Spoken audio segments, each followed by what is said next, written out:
Assalamualaikum warahmatullahi wabarakatuh. Halo sahabat IT, berjumpa lagi di channel kami, channel yang membahas mengenai IT dan seputar dunia IT. Di mana lagi kalau bukan di Sciencecom.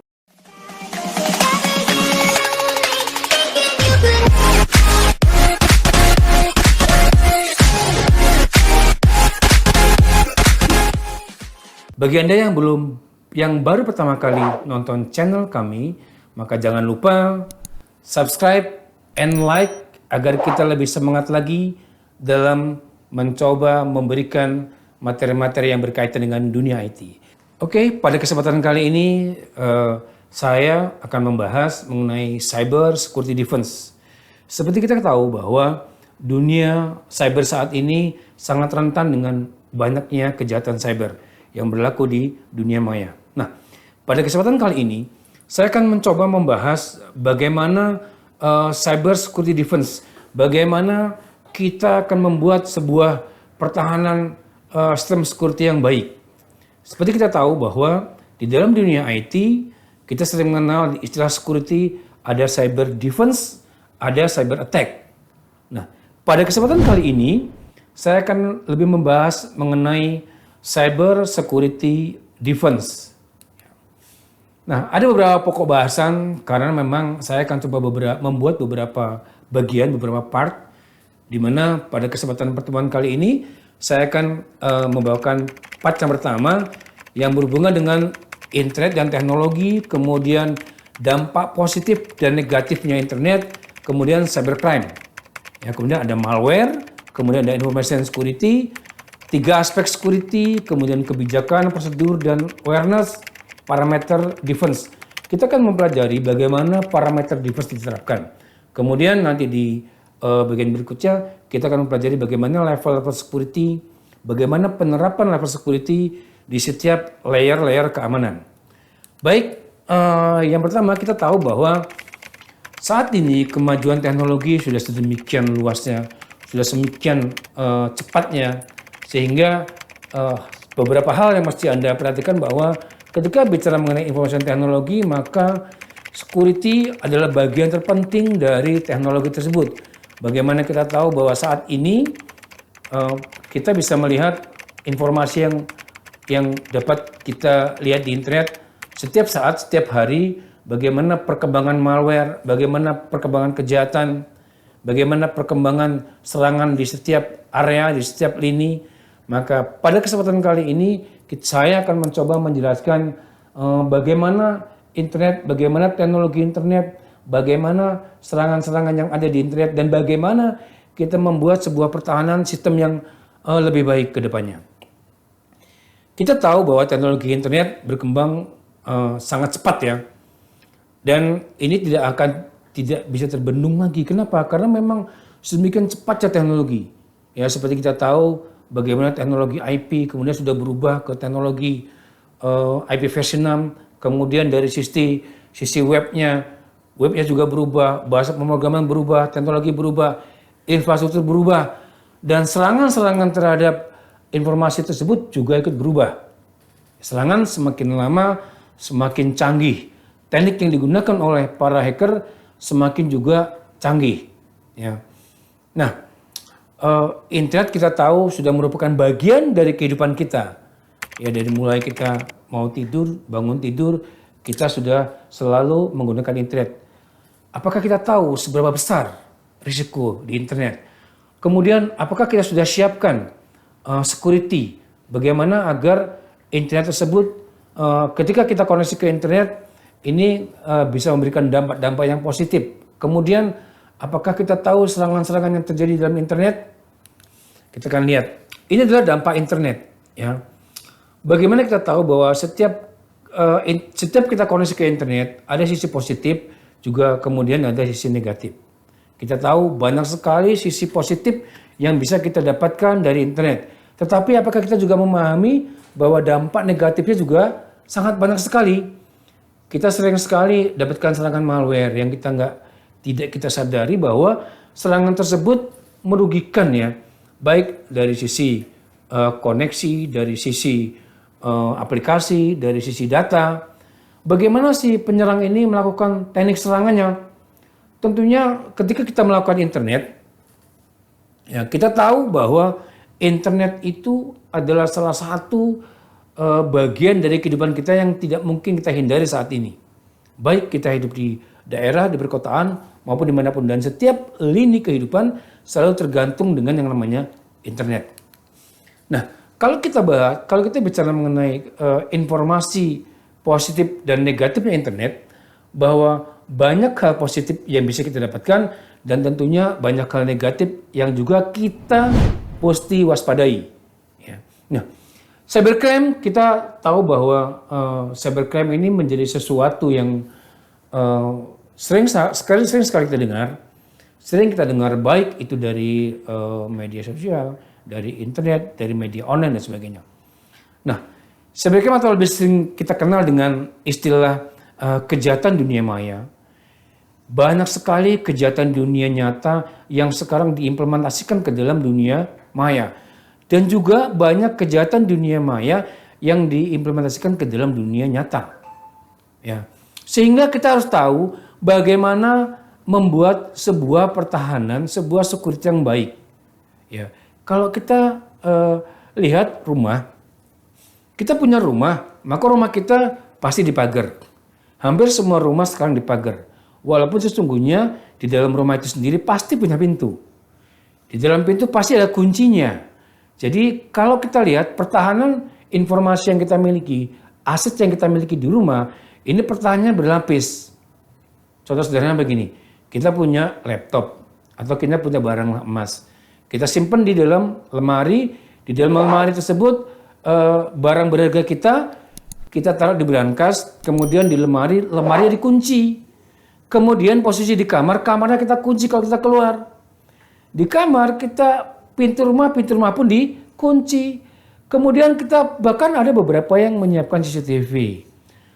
Kemudian ada lagi pagar. Di dalam pagar kadang juga disiapkan ada penjaga dan sebagainya. Dari sisi informasi atau data yang kita miliki, pertahanannya cukup berlapis. Nah, bagaimana dengan informasi dan data dari lembaga yang kita punya?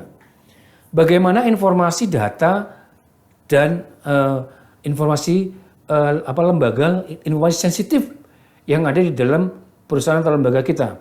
Bagaimana membuat pertahanannya? Apakah kita sudah yakin bahwa informasi yang kita miliki itu aman? Seaman kita menjaga informasi atau data atau aset kita yang di rumah. Di rumah sudah beberapa level security.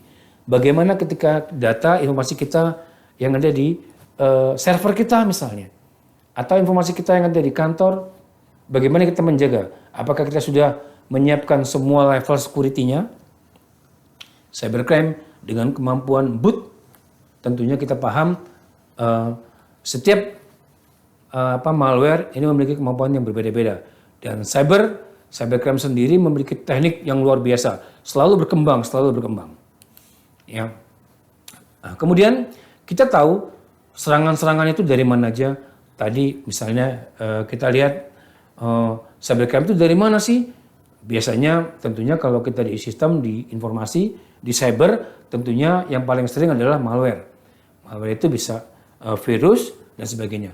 Tentunya kita sendiri sudah menyiapkan di garda terdepan, tentunya ada firewall, tentunya ada alert. Ya, ketika ada serangan, tentunya ada alert, ada notifikasi. Apakah semua ini memang diterapkan atau tidak? Ya. Nah, kemudian yang tentunya kita tahu bahwa malware itu berkembang sangat cepat. Malware itu berkembang hitungannya cuma menit, ya, nggak berhari-hari. Setiap menit, setiap jam, ya, malware itu berkembang terus. Sementara defense sendiri, teknik bertahan sendiri, kita banyak yang masih tradisional. Hanya menyiapkan firewall, hanya menyiapkan access list, hanya menyiapkan DMZ, ya, ada perimeter defense, dan ketika semua sudah kita siapkan, jarang dimonitoring. Nah, bagaimana menyiapkan security defense yang benar-benar handal? Jadi bagaimana layer 1, layer 2, layer 3 defense ini bisa diterapkan dengan baik. Nanti kita akan coba bahas ini satu demi satu. Saya akan breakdown semua itu satu demi satu. Ya. Bagaimana serangan? Tentunya saat ini serangan yang paling banyak adalah dari malware. ada virus, dan sebagainya. Nah, kita tahu bahwa sebuah sistem informasi ini tentunya bagaimana kita mengamankan sistem informasi. Ketika kita bicara mengenai sistem informasi, tentunya ada triangle CIA ya. Bagaimana ketika bicara mengenai sistem informasi, keamanan data, maka ada 3 hal yang wajib kita pahami. Apa itu? Ada confidentiality data. Bagaimana data yang kita miliki benar-benar confidential. Kemudian bagaimana mengenai integritas datanya. Yang ketiga, bagaimana availability data. Bagaimana data itu setiap saat mesti bisa kita akses. Ketika kita bicara mengenai security, maka tentunya kita harus bicara mengenai 3 hal tadi. Apa itu? Confidential, integrity, dan availability. Nah, tentunya ketika kita bicara mengenai security defense, maka 3 hal tadi adalah fokus utama bagaimana setiap layer security kita akan mengamankan 3 yang tadi. Ya, confidential, integritas, dan availability. Bagaimana ketiga hal itu aman menurut standar-standar security yang berlaku. Ya. Oke. Nah, kalau kita bicara mengenai bagaimana membangun sebuah sistem defense yang baik, ya tentunya sistem informasi, bagaimana keamanan informasi sendiri ini tentunya agar data-datanya ini aman, tidak terjadi kebocoran data. Tentunya kita ketika membangun security defense harus memperhatikan sisi keamanan, dan tentunya sisi keamanan ini harus kita pastikan memiliki 3 hal. Ya, 3 aspek keamanan mengenai informasi. Apa 3 aspek tadi? Ya, 3 aspek keamanan informasi. Yang pertama adalah sumber dayanya. Bagaimana kita memastikan bahwa kita memiliki sistem yang baik, kita memiliki device yang baik. Bagaimana sumber dayanya? Apakah sumber dayanya sudah memahami semua hal mengenai setiap layer keamanan? Ya, people. Tentunya kita pahami manusianya. Yang kedua adalah proses. Bagaimana kita mengamankan sistem informasi, bagaimana proses keamanan informasi itu diterapkan. Apakah kita menyiapkan security policy, apakah kita menyiapkan SOP, apakah kita menyiapkan semua device security-nya. Apakah prosesnya itu benar-benar role security itu diterapkan. Ini prosesnya. Yang ketiga adalah teknologi. Ingat, setiap perkembangan teknologi tentunya harus diikutin ya. Kalau kita sekarang masih menggunakan teknologi yang sudah tahun-tahun 2000-an, tentunya teknologi masa itu sangat mudah sekali di-attack. Kenapa? Karena masih belum si vendor-vendor tadi masih belum menyiapkan sisi-sisi security. Ya. Beberapa kelemahan vendor adalah teknologi yang lama masih belum menyiapkan sisi security, masih belum berpikir bagaimana keamanan dari informasi yang dilewati device tersebut. Tapi sekarang security menjadi bagian penting bagi aplikasi, bagi data, bagi informasi yang kita miliki. Sehingga vendor-vendor pun ketika mereka membuat sebuah device, maka device-nya itu tentunya sudah dibundling dengan keamanan yang lebih baik. Ya, kalau kita beli firewall, maka firewall tentunya sudah disiapkan ada IDS, IPS. Ya. Sehingga apa? Ketika kita konfigurasi firewall-nya, maka tentunya sekalian kita konfigurasi IDS dan IPS-nya. Intrusion Detection System dan Intrusion Preventive System. Nah, bagaimana dengan aplikasi? Aplikasi-aplikasi yang dibangun saat ini tentunya melewati proses. Apa itu? Dipastikan bahwa aplikasi yang akan dipublish sesuai dengan SPBE, bahwa semua aplikasi yang dipublish itu wajib diaudit. Kemudian wajib juga di pentest agar ketika aplikasi itu dipublish benar-benar sudah secure. Nah, ini 3 hal aspek keamanan informasi yang mesti kita pahami. Kita memiliki aplikasi yang secure, kita memiliki device-device yang secure, tetapi manusianya, SDM-nya tidak memahami bagaimana memaksimalkan device dan aplikasi tersebut, maka ini akan percuma. Sehingga 3 hal, informasi. Ketika kita bicara mengenai keamanan informasi, maka yang wajib kita pahami adalah selain tadi ya confidential, kita bicara security, maka kita bicara confidential data, integritas data, akses data, availability. Maka ketika kita bicara mengenai keamanan informasi, maka kita bicara mengenai juga sumber dayanya, bagaimana pengelolaannya, pengelolaan informasi tentunya SDM-nya. Kemudian prosesnya, bagaimana proses akses availability dari datanya. Kemudian teknologinya. Selalu kita mengikuti perkembangan teknologi sesuai dengan kondisi yang ada saat ini. 3 hal tadi. Kemudian jangan lupa kebijakan, prosedur, dan awareness. Nah ini pastikan bahwa setiap staff, setiap user yang ada di dalam lembaga, kementerian, atau organisasi, maka harus memiliki aware terhadap security. Andai usernya tidak aware, maka sebagus apapun sistem yang diterapkan, ya, sebagus apapun hardware yang diterapkan, sehebat apapun user yang menangani sistem security, maka ketika semua user tidak aware, maka tentunya celah-celah juga semakin terbuka. Ya, celah-celah semakin terbuka. Jangan lupa ada security policy. Ya, kebijakan-kebijakan ini mesti dibuat. Ya, kemudian prosedur juga mesti disiapkan. Ya, kenapa?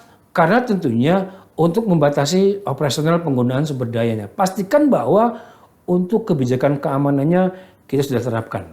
Banyak sekali saya lihat masih belum aware ya terhadap kebijakan-kebijakan mengenai security policy yang ada di sistem yang kita miliki. Nah, ketika kita bicara mengenai defense, bagaimana cyber security defense, bagaimana kita akan membangun sebuah ketahanan level security yang baik. Tentunya kita harus terapkan di beberapa area. Yang pertama tentunya secara fisik kita harus tahu bahwa kita aman. Artinya layer 1 physical layer 1 OC layer ini harus aman. Ya. Bagaimana kita mengamankan layer satunya? Physicalnya tentunya kita ruangan server atau data center mestinya memang di tempat yang khusus, di tempat yang digunakan untuk menyimpan data yang benar-benar sensitif. Ya, ada ruangannya. Kemudian terkunci. Kemudian apalagi? Ada CCTV. Masuk juga menggunakan akses. Iya. Ini yang mesti kita pahami ketika kita bicara mengenai physical. Nah, ketika kita bicara mengenai bagaimana penerapan dari security defense, tentunya kita harus menyiapkan perimeter defense. Ada area DMZ, ada area internal, ya, ada server farm. Kemudian ada yang level-level security di layer 3-nya di depan. Ya, perimeternya tentunya bicara mengenai server farm atau di perimeter zona, demilitarized zona, kemudian di DMZ, kemudian ada di VLAN. Ya, di intranet pun tentunya mesti di defense, ya, diberikan keamanan level VLAN. Ya, kita bagi VLAN dengan baik. Ya, kemudian bagaimana routingnya dengan baik. Kemudian tentunya tadi ada internal network. Jangan lupa kita memberikan benar-benar firewall itu bagaimana penerapan firewall itu benar-benar maksimal. Bagaimana izin akses dari setiap area. Siapa yang boleh akses ke server A, server B, server C. Siapa yang boleh akses dari internal user ke DMZ area, ke perimeter area. Siapa yang diizinkan download dan sebagainya. Ini adalah hal-hal yang sederhana, tetapi tentunya kita harus pastikan role-nya ini diterapkan. Ya. Kemudian bagaimana host security? Apa itu host security? Bagaimana setiap sistem itu, setiap komputer yang digunakan oleh user ini benar-benar aman. Bagaimana aman? Pastikan bahwa mereka setiap user memiliki antivirus, memiliki firewall, dan ini update secara berkala. Tentunya dipastikan juga bahwa setiap user, setiap host komputer ini tidak diizinkan download sembarangan. Atur bagaimana agar hostnya itu aman, bagaimana security defense terhadap host itu aman, maka tentukan bahwa firewall, bahwa antivirus, anti malware dipasang dan selalu harus up to date. Pastikan aplikasi yang terinstall di setiap host juga aplikasi yang berbayar tentunya ya. Jangan banyak menggunakan aplikasi-aplikasi yang download trial. Karena setiap aplikasi-aplikasi yang free tadi ya tentunya memiliki celah-celah yang bisa disisipi dengan aplikasi-aplikasi berbahaya dengan malware misalnya. Kemudian pastikan datanya. Ya, data ini benar-benar ditempatkan pada server farm yang aman, di mana data tersebut benar-benar role-nya, akses role-nya benar-benar diterapkan dengan baik dan benar. Ya, baik. Mungkin di bagian pertama ini saya hanya bisa memberikan informasi seperti itu. Nanti di bagian kedua tentunya akan lebih menarik dan silakan Anda tunggu. Oke sahabat IT, cukup jelaskan pembahasan video ini. Untuk lebih jelasnya bisa kunjungi website Sciencecom yang ada di kolom deskripsi. Di situ banyak materi-materi pembahasan yang berhubungan dengan dunia IT. Dan silakan Anda kalau ingin request materi tertentu, Anda bisa isi di kolom komentar. Demikian dari saya. Sampai ketemu lagi. Assalamualaikum warahmatullahi wabarakatuh. Sampai jumpa di sesi kedua.